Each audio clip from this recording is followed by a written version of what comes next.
What's up, everyone? Hope y'all doing good. I'm Anthony K. Thomas, and welcome to Wrestling with Rumors. Welcome, everyone. So, before I get into everything for this week's episode of Wrestling with Rumors, like I say every episode, every rumor that I am about to read to you is exactly what it is. It is a rumor. We speculate as wildly as we want here on Wrestling with Rumors. But until that rumor is proven to be a fact, true, we see it happening on television. It remains what it is, a rumor. So with that, let's get into a new episode of Wrestling with Rumors. If I can just had it upside down this whole time. Wow, I should have known that. All right, let's get into it. All right, Brian Alvarez said that he heard Jasmine Nix actually turned down a higher money offer from WWE, which would have seen her go from making $75,000 per year to $98,000 per year. So this is this particular rumor is the one prior to this one was saying that Jasmine Nix didn't re-sign with WWE because they were offering the same amount, which was $75,000 per year. And in this one is saying the opposite of that, is that she was offered a little bit more money in her new contract. I think regardless of whether this rumor or the other rumor is true or not about Jasmine Nix, the point is about Jasmine Nix is she made this decision to leave. I think it was more than about the money and more about there were opportunities that she wanted to try and capitalize on, and she couldn't because she was signed with WWE. And whether or not she wanted to stay or wants to come back, anything like that, I think she wanted to look at those other opportunities and see where those other opportunities take her. I think of Kayla Braxton. In the same case, she was an interviewer for WWE. She was part of the bump on WWE before they got rid of that show. She was a great interviewer. She was a great talent to have in WWE. Everyone loved Kayla Braxton. She was great. But I think when she left WWE, it was so she could embrace other opportunities and try other things outside of WWE. So I look at that in the same way for Jasmine Nix. For her just to want to try other things outside of WWE. And if she decides to come back to WWE, great. Be great to see her back in WWE. But it'll also be great to see what she can do outside of WWE, what other opportunities she get. So I just wish her the best of luck in whatever she does next. On Wrestling Observer Radio, Alvarez noted he presumed Tony D'Angelo would be going to the main roster amid his absence from NXT TV, but no one has heard anything on him late. I am going to come back to this one in another rumor about Tony D'Angelo, so we'll leave this one where it is, and then I'm going to come back to it and connect the dots of all of that. The outlet also mentioned that Andrade signed his new deal with AEW over the last week. However, creative plans were already in place for him before he signed. So with this, I think the second he got fired from WWE, he was instantly on the phone with Tony Khan in AEW, and they were already planning how he was going to return before he signed that contract. And if anything, he signed that new deal with if anything, and I'm only speculating on this, he probably signed that new deal with AEW the day he returned. More than likely. Possibly. The Wrestling Observer newsletter claims that the reason why AEW isn't booking Kenny Omega versus Kyle Fletcher yet is because Omega's physical situation is not 100%. And the feeling was it was better right now not to put Omega in the situation of the kind of match he'd be expected to do with Fletcher, which would be a very physical, hard-hitting, high in the air, flying type of match. We've all seen the kind of matches Kenny Omega has. Sorry, we all seen the kind of matches Kenny Omega has. Man, this guy is just persistent. We all seen the kind of matches Kenny Omega has had, and they're very physical. They're very hard hitting at times. They're all over, inside and outside the ring, and they want to make. And I can understand how not doing this match, making sure Kenny Omega is at the best percentage, which would have to be more than 100%. I'm thinking like 110, 120%, but at his full strength to do this kind of match. So I get it. I understand it. Just being careful, being cautious. Understand. The Observer says Obafemi is still in the plans for NXT going forward after losing the championship to Ricky Saints, which makes it sound like he won't be called up to WWE main roster, at least yet. Now, this is the other thing that I was possibly thinking, that he'll probably get a rematch against Ricky Saints for the NXT championship before he gets any kind of call up to WWE, either Raw or SmackDown. I will add that on SmackDown this past Friday was the second week that we saw Javon Evans in a match. And even Nick Aldis was saying that he's got his eye on Javon Evans for SmackDown. So it's possible we could see Javon Evans on SmackDown before Obafemi even shows up. And I'm going to throw this out there. I'm going to put this out there in the world. I'm pretty sure other people have said this too. But outside of the Lucha Brothers, does Javon Evans and Rey Fenix make a better tag team than Andrade and Rey Fenix did? There's a question that I want to throw out to you, because wow, that was a good match. That was a good tag match last Friday.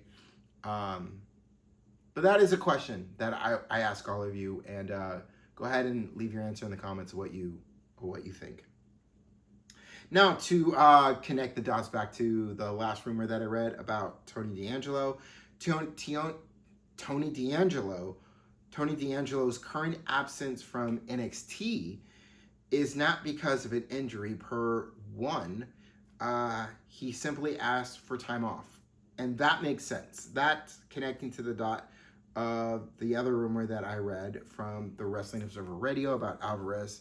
Noted that Tony D'Angelo, that we all thought Tony D'Angelo was going to go right into the main roster. He's been absent. No one's heard anything of late. That is what people have heard as of late, is that he just asked for some time off. And I think he's earned it. I think going through everything he's gone through nonstop, I think taking just a little time off for himself, recharge the batteries before either getting back into it in NXT or moving up to get into whatever comes next for him in the main, whatever is first up for him in the main roster, either on Raw or SmackDown, and I'm leaning more towards SmackDown. I'm going to throw this out there as well. I feel that there's a lot of NXT talent that would do very well on SmackDown, and I always prefer to see NXT talent on SmackDown before Raw. I mean, there's NXT talent that works on Raw as well, but I don't know, something about there's a special vibe about SmackDown, and putting NXT talent on SmackDown to really help them get their feet wet in the main roster, and how good it makes them look, and how much more of an opportunity they have to shine on SmackDown. I feel that SmackDown is perfect for a lot of NXT talent, and I just always prefer to see NXT talent on SmackDown before going to Raw, but that's just me. That's just how I feel. For whatever it's worth, F4W's online's Dave Meltzer said Nelson's new method for TV ratings is a disaster for pro wrestling. He adds that nobody has been hurt as badly as WWE and AEW. And pro wrestling's value to television right now looks to be taking a very significant hit across the board, which is another reason I believe why WWE has, at least for the most part, here in America, at least here in America, has taken Raw and put it on Netflix and move it away from television because of this. I think one of the reasons is because of this, is because of the Nielsen ratings.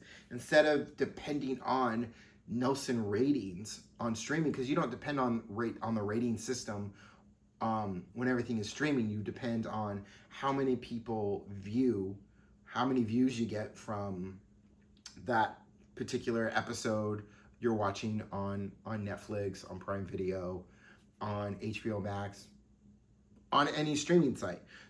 So WWE taking a hit in the ratings for at least NXT and SmackDown. Yes, AEW taking some very big hits as well for Dynamite and Collision. Yes, I think Raw is on a right foot of at least getting Raw on Netflix. And internationally, WWE has everything across the board on Netflix. Their Raw, SmackDown, NXT, their PLEs, everything is on Netflix, which is what I wished for here in America, that everything WWE would be Netflix. Raw, SmackDown, NXT, PLEs. It's convenient, it's easy, and it's also affordable for a lot of people who can't and also refuse to pay that $29.99 a month to watch PLEs on ESPN. But I feel that eventually, at least when it comes to wrestling television shows, I feel eventually the future is Raw, NXT, SmackDown, AEW, and Collision will all be on streaming sites. For AEW, it could be something with a Warner Brother Discovery streaming site for them. It wouldn't be like HBO. It could be like HBO Max, but it would just be only on HBO Max, or just on a streaming site that they would, on a streaming site for AEW that they would find eventually. And for WWE, I'm hopeful that when contracts are up for SmackDown and NXT, which won't be for a while, but when they're up, I'm hoping that SmackDown and NXT will move to streaming, and hopefully Netflix streaming for here in America, hopefully, because how they did NXT in the beginning before they went to television and just streaming NXT on, at the time, WWE Network, which I miss so much. I know a lot of us miss the WWE Network and just how convenient it was to have everything right there, minus Raw and SmackDown at that time. But having NXT on WWE Network at that time was awesome. It was very convenient. And I feel that it will go to that eventually, with not just how things are going rating-wise for pro wrestling, but I think in general, I just think everything pro wrestling, be it WWE, TNA, AEW, all of it will be on a streaming site exclusively. And it's just a matter, it's not a question of if, it's when, right? It's already happened for Raw. We still got 2 more WWE shows for them to hopefully do that for in NXT and SmackDown, and 2 shows for AEW for them to do that for. It's cool how you can already watch AEW and Collision while it's simulcast,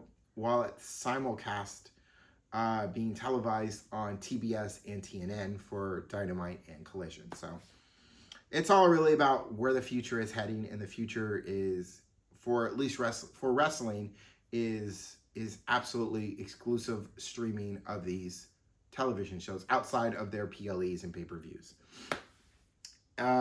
Moving on to 2 more things that I want to talk about. I want to quickly touch on Scorpio Sky and Britt Baker. And I know I've talked about this a lot, and I know I've been talking about this until I put everybody blue in the face about it, and I've been blue in the face about it. But I just want to touch on this again, just wanted to touch on it again. So let's start with Scorpio Sky. So I was very excited and very happy to see when Scorpio Sky made his return to an AEW ring on the July 5th episode of Collision, which was also the 100th episode of Collision, when he took up Max Caster's Open Challenge.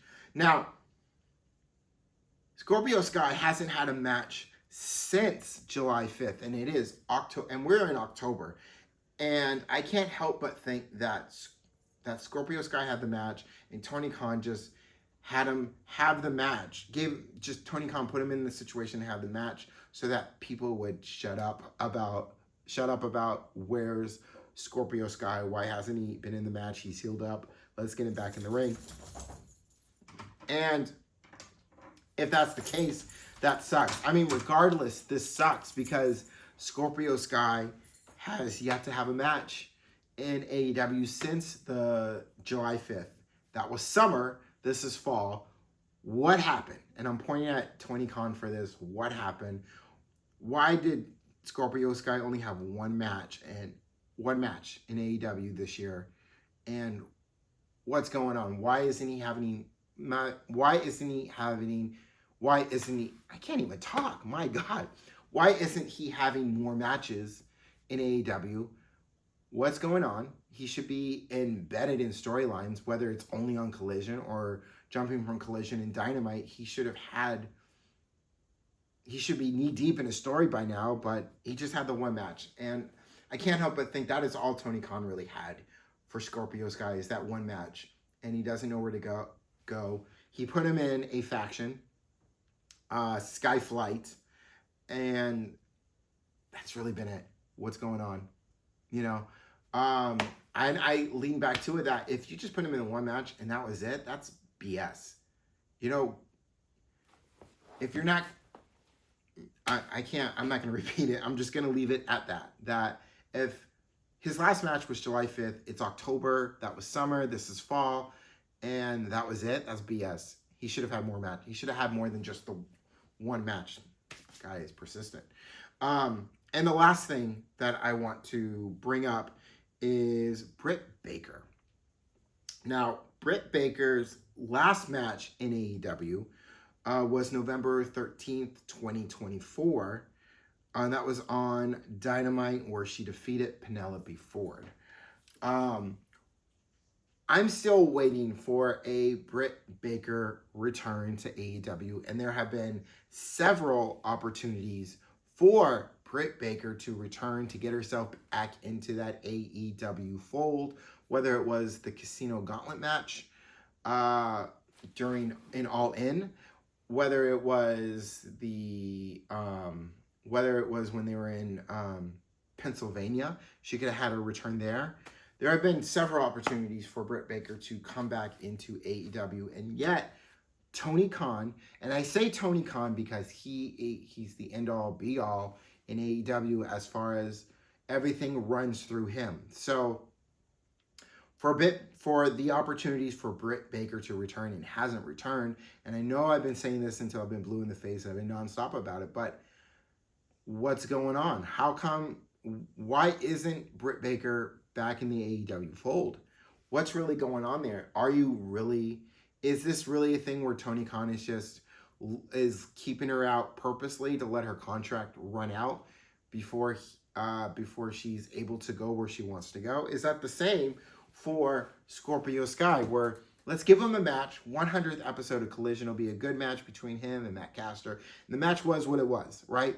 But that was it. And it feels like you gave him the one match, you put him in the faction, but no more matches. And what, you're going to let his contract run out and before he's able to go where he wants to go? It's questions that I ask. And these are questions people would ask as well for certain WWE superstars in WWE about why Triple H, why the creative team in WWE is not using certain ones as well. Yeah, that's just all. I just wanted to focus on those two. Britt Baker, Scorpio Sky, when their most recent matches were, and once again, talk my frustration out. But it's just me that feels that way. I mean, I'm sure everyone has their own opinion about how they feel about something like this when it comes to Scorpio Sky and Britt Baker. But my opinion about the whole thing hasn't changed. You know, it's still the same, and it's even more when it comes to Britt Baker, because she hasn't had a match period in a while, in almost a year. It'll be a year next month. It'll be a year. So what's going on in all of that? So I know I'm repeating myself a lot, but thanks for listening. Thanks for allowing me to vent a little bit on that as well. But this has been Wrestling with Rumors. I appreciate all of you for watching, for listening, for the background noise of Einstein. This is Dog right over here, who's probably going to walk into the camera shot right now and stretching. I don't know if you can see that. Yeah, there he goes. I don't know if you can see him. It's going through the door. But appreciate all of you. Hope everyone has a good, fun, and safe week. Don't forget to take care of yourselves, and I will see you on the next one. Peace, y'all.